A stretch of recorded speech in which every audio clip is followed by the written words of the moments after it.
حدیث نمبر 258. ٹھیک ہے.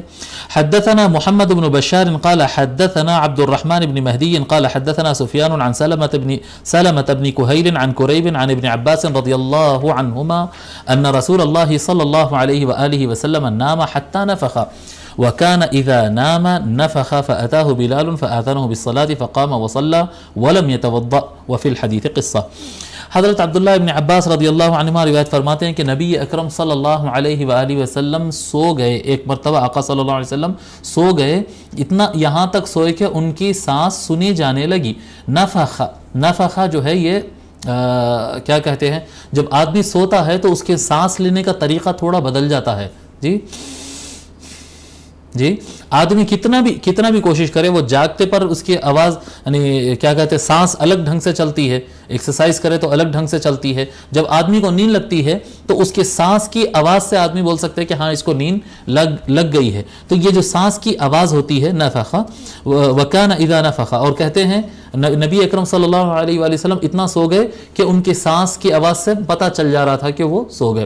اور جب حضور صلی اللہ علیہ وآلہ وسلم سوتے تھے تو ان کی سانس چلتی تھی, یعنی سانس کی آواز کلیئر سمجھ میں آتی تھی. یہ کیوں بیان کرے یہ کہ اگر سوئے تو ان کے سانس کی آواز, بھئی سانس کی آواز تو سبھی کی آتی ہے, نہیں سب کے سانس کی آواز بھی آتے, خراٹے بھی آتے.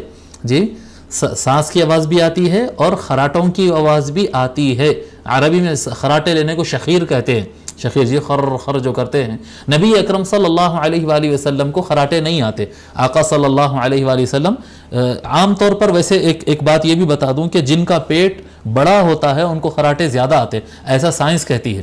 جی پیٹ جتنا بڑا ہوگا اتنا خراٹے, بعض دبلے لوگ کو بھی بڑے بڑے خراٹے آتے ہیں, لیکن عام طور پر جس کا پیٹ جتنا بڑا ہوگا اتنا خراٹے اس کے بڑی آواز سے آتے ہیں اور تکلیف دہ ہوتے ہیں. تو پیٹ کو کم رکھنے کی کوشش کرنا چاہیے.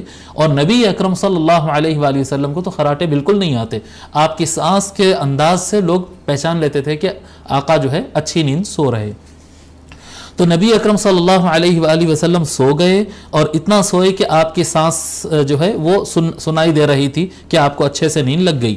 فَأَتَاهُ بِلَالٌ فَآذَنَهُ بِالصَّلَاةِ, تو حضرت بلال رضی اللہ تعالی عنہ تشریف لائے, آ کر عرض کیا کہ یا رسول اللہ نماز کا وقت ہو گیا. ان کو نماز کی اطلاع دی. فقام وصلى ولم يتوضا, تو حضور اکرم صلی اللہ علیہ وآلہ وسلم جاگے, جی اچھا خاصا سو گئے تھے. جب اطلاع دیے, آ کر آواز دیے کہ نماز کا وقت ہو چکا ہے, تو رسول اکرم صلی اللہ علیہ وآلہ وسلم جاگے, اٹھے اور نماز پڑھے اور وضو نہیں کیے, بیچ میں بغیر وضو کیے کہ نماز پڑھے. تو اب اس سے کیا مطلب ہوتا ہے کہ نیند لگ گئی تو بھی وضو ضروری نہیں ہوتا؟ نہیں, یہ ہمارے لیے نہیں ہے, یہ رسول اکرم صلی اللہ علیہ وآلہ وسلم کے خصوصیات میں سے ہے اور نبی اکرم صلی اللہ علیہ وآلہ وسلم کے معجزات میں سے ہے, اور اس کی ڈیٹیل تھوڑا سا آگے کے بیان میں آئے گی. ہمارے لیے یہ مسئلہ ہے کہ اگر ہم ٹھیک سے اگر ہم کو نیند لگ گئی, جی ایسا ڈل کی اگر لے رہے ہیں تو ایک الگ بات ہے, اس سے نہیں, لیکن اگر نیند لگ گئی, پراپر نیند جس کو کہتے ہیں, اگر نیند لگ گئی تو پھر ہم کو وضو کرنا لازم ہوتا ہے.